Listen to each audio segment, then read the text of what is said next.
Welcome to our channel. Today we how to authorize DJI Osmo Action with DJI Mimo app. Easy tutorial step by step clearly. To get started with authorizing your DJI Osmo Action with the DJI Mimo app, first, ensure that your Osmo Action is fully charged. Next, power on your DJI Osmo Action by pressing the power button located on the side. Once powered on, take your smartphone and locate the DJI Mimo app. If you haven't already downloaded the app, visit the App Store or Google Play Store to install it. Open the DJI Mimo app on your smartphone. On the home screen of the app, you will see an option to connect to your Osmo Action. Tap on the option to connect the camera.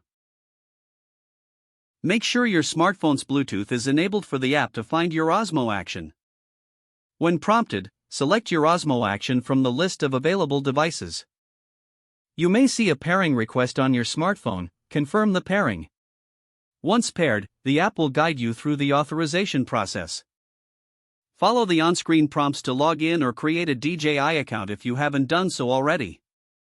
Enter your email address and create a password if you are setting up a new account. If you already have an account, simply log in with your credentials. After logging in, the app will prompt you to authorize the Osmo Action. Review the permissions and tap on Authorize to grant access. Your DJI Osmo Action is now successfully authorized with the DJI Mimo app. Once authorized, you will be taken to the app's main interface. From here, you can access various features and settings for your Osmo Action. Explore the app to customize settings, start recording, and manage your media files. Congratulations, you have completed the authorization process. If the page does not load, refresh the browser or try again in a private or incognito window. Make sure you are using the correct email address, then retype it carefully to avoid small typos. If your password is not accepted, use the reset option and create a new strong password you can remember. Check your spam folder for verification or security emails, then complete any requested confirmation steps. Enable two-factor authentication if available to improve account security and reduce unauthorized access risk.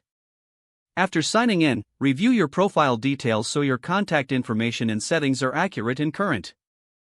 If you see an error message, note it down and try again after restarting your device and internet connection. Don't forget to like this video and subscribe to our channel for more step-by-step tech guides.